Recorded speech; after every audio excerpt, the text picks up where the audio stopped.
anything that we play, any play that we play and shift that side, any joke that we joke and shift that side, it's not as like, no, we are not, no, no, no, no, don't do that. Hello everyone, my name is Ifunaya and you are welcome to my channel. As you might have noticed, this is the first time I'm making a video with myself in it in a while. Not like the first time, it's the first time in a while that I'm making a video with my face in it. I went from posting videos about where I go to videos about baby about my pregnancy and my childbirth, to videos about like making food and baby food. I feel like it's very clear how my life is going from the videos, but then I still felt the need to make a video and let you understand that I'm still that person. But then I got pregnant and I had a very rigorous, pregnancy, especially at the beginning.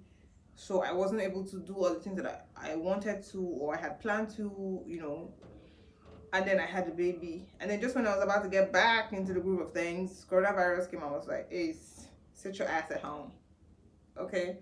So I am trying to find myself, because in as much as I'm still that person, there has been new additions to my life. I am found that I like to do other different things as well. So I'm just finding a way to like find the center of it all. So what I decided to do was like I asked on my Facebook and on my WhatsApp as well. Like I just told people to send me questions that they want me to answer, because I didn't want to do the regular talk about myself, because like I'm one of those people that if you just say, so tell me about yourself, I legit don't know what to say. Like I just blank out immediately. And I wanted to do an introduction video, but I didn't want to do a typical introduction video. So I decided to just do like a short Q&A.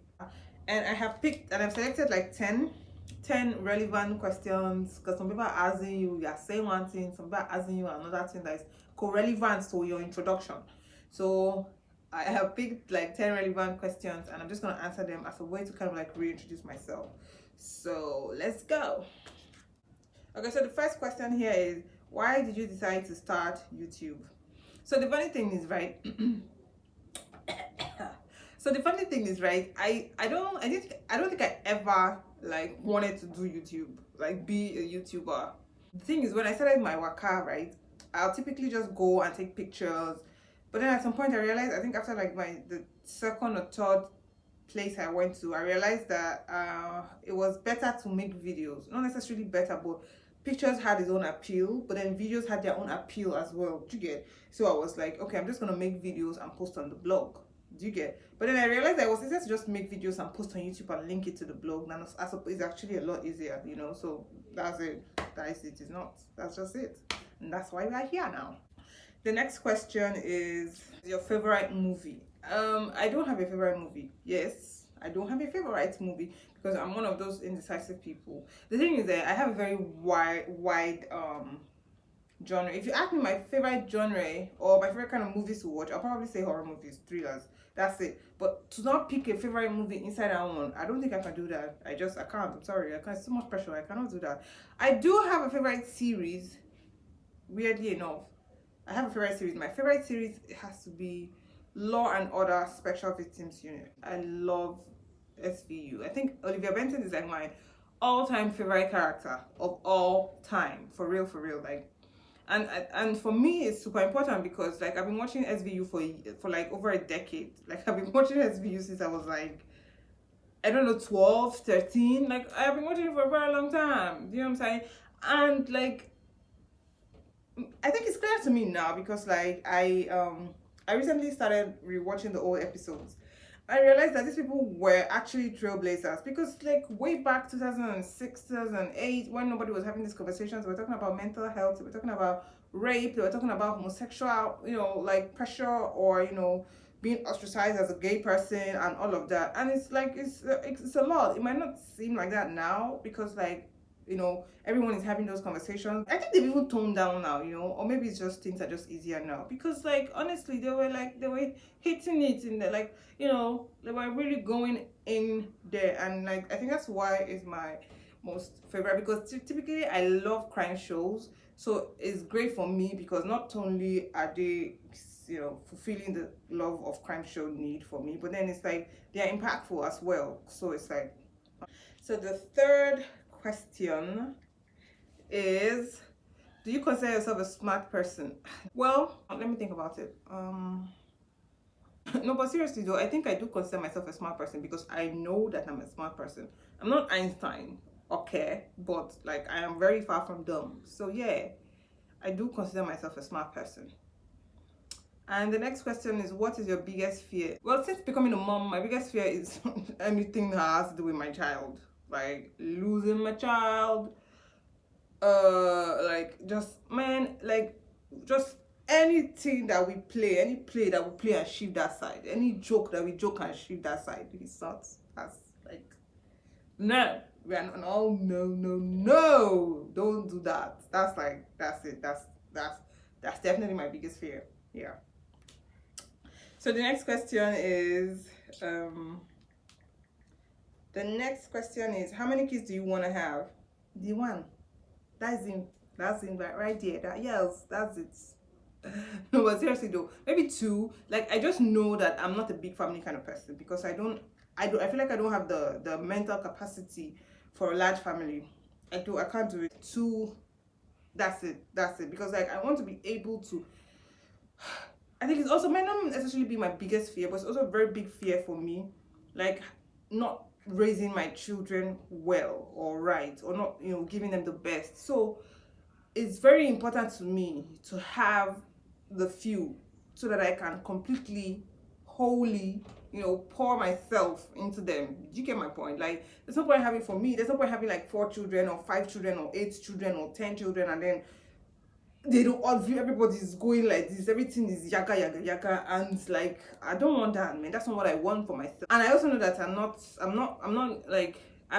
not ready to be a mom and just be a mom, like not I don't want to be like I want to have other aspects of my life. Like I'm gonna be a mother, I'm gonna be a wife, I'm gonna be my girl, I'm gonna be my own girl, I'm gonna be, do you understand? But it's kind of difficult to do that when you have so many children. It's just almost impossible. Do you understand what I'm saying? Like it's almost impossible, because by the time you finish with James and you enter John and you enter Peter, you enter Paul, Mary, Martha, it's just like, you get. So yeah, so for me, or maybe two, freak accident, three, you know what I'm saying? But like, nothing is making us pass number three.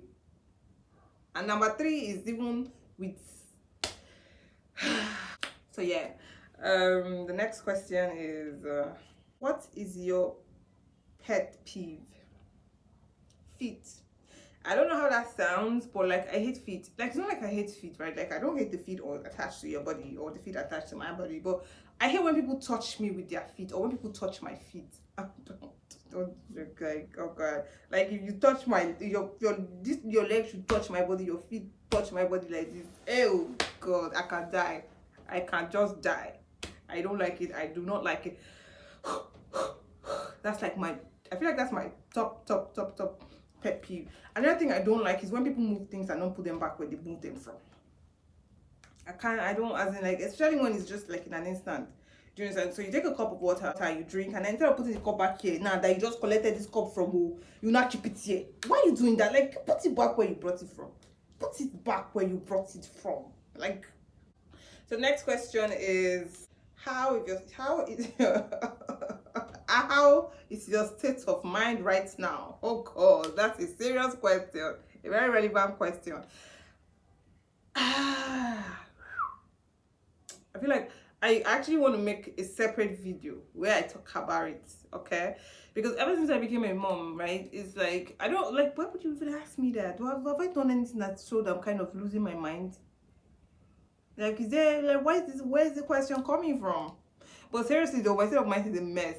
And the funny thing is that it's not a constant mess. It's like, and then it's like, and then it's like, okay, then it's like, it's like it's a roller coaster. It's like, but then I feel like I'm not too hard on myself because I did a lot of reading and researching when I knew I was going to be a mom. And I'm very big on psychology and how it impacts a person's life, and how, in this part of the world where we are, it's now starting to become a thing. People don't tend to pay attention to the psychology of things. Do you understand? But I'm very, very big on the psychology of things and people and all of that. So when I knew I was going to be a mom, because of I was bedridden for the first 3 months, so all I did was to just lie down and like, oh my god, oh my god, oh my god, oh my god, oh my god, in my head. So I had a lot of time to read and to like just kind of like mentally prepare myself, because mental health is very important to me. So I'm not too hard on myself, because I understand that one of the biggest problems that people have at the end of the day ends up not even being whatever it is that is affecting their mental health. It ends up being their reaction and their response to the thing. I try to just take it one day at a time, but my state of mind is it's like, but it has a lot to do with like becoming a new mom and being in new waters. Like this is the first time that I have actively had to take care of myself and someone else, and it's the first time I've actively had to take care of myself and someone else while being someone else's wife. Do you understand? And it's like like I want to do it right. Do you get? But then I don't have any experience. I don't have experience with being anybody's wife. I've not been somebody's wife before. I haven't been someone's mom before.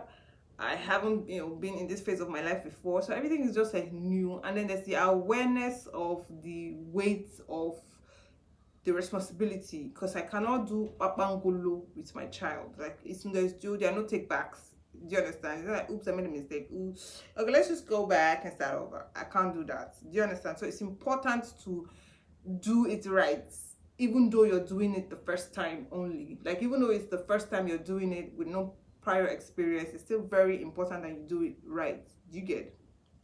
So it kind of like puts a lot of pressure on you, but at the same time I gotta try to just like take it one day at a time. So yeah, I hope I answered your question, or maybe I just proved to you that true something's not right. Yeah. So the next question is, are you social or antisocial? You see this thing now, let me just clear the record, because I feel like I'm not a social person. I do socialize very, very well, but I am not fundamentally a social person. I socialize mostly out of necessity. And because of how good I am at socializing, it kind of, makes people think that I'm a social person, but I'm really not. Like I'm not. I'm really not. I'm not rude. I don't think I am. I try not to be rude. I try not to be snobbish or anything, but like socializing is exhausting. It's too much work. I only do it when I absolutely have to. So then when I'm not doing it because I don't want to, although I don't have to, it seems like, oh, like, but it's really not that. I'm really not a social person. I'm not. So next question is, do you care if people talk bad about you? I won't say I care, but then I won't say I don't care. I think it depends a lot on who is doing the talking. Like, if it's someone that I genuinely care about, because the thing is that I have specific people that I care about their opinions. Do you understand? Or that their opinions matter to me. So if it's someone that I genuinely care about, someone that fits into that, space, I will feel bad. I'm not bad enough to now go and die or change my life or turn my life around or something.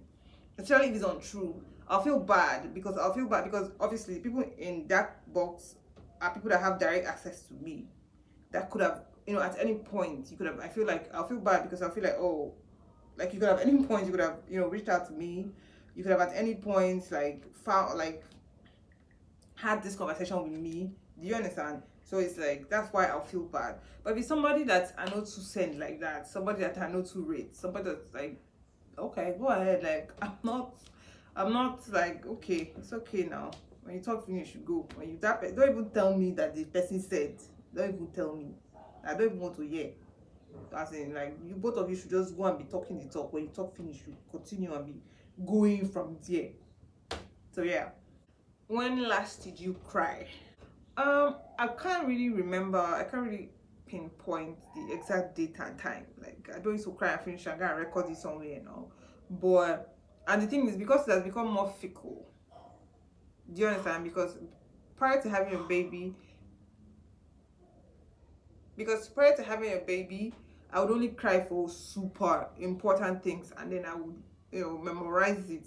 It would be etched in my mind permanently. Do you get? But now I could just like be making pap, and the pap will just spoil, and I'll just sit down and start crying. Not sit down and start wailing and crying, but I'll just be like so like, do you understand? And I could actually drop a tear. Do you understand? So yeah, it's like I don't know, man. I don't know. That's like I feel like it comes with the territory. I don't know if it's a motherhood thing or if it's a getting older thing, but that's the present situation of things, basically. So the last, I think that's the last question. Yeah, so the 10th and last question is, what's the biggest lesson you've learned this year? The biggest lesson 2020 has taught me so far is, or the biggest awareness it has brought to my mind, is just the fickleness of everything, of life itself, how crazy everything can be, how in an instant everything can just take a nosedive or go left or just scatter, basically. The 2020 we are having collectively as a world, as a nation of the world, could not possibly have been predicted by anybody. Like the series of things that have happened everywhere is both in the positive and in the negative light. It's insane. Like anything can happen, basically. That's just what 2020 has told. So that's all the questions that I have here. I really hope you enjoyed this video. I hope you did, and if you did, do not forget to like, do not forget to subscribe if you haven't already subscribed, and turn on your notification by hitting the bell so that YouTube will let you know when I post new videos. If there's any question that you have, if there's something that you would like me to answer, if you'd like me to make a video like this again, let me know in the comment section, and I will definitely get back to you. Thank you for watching this video.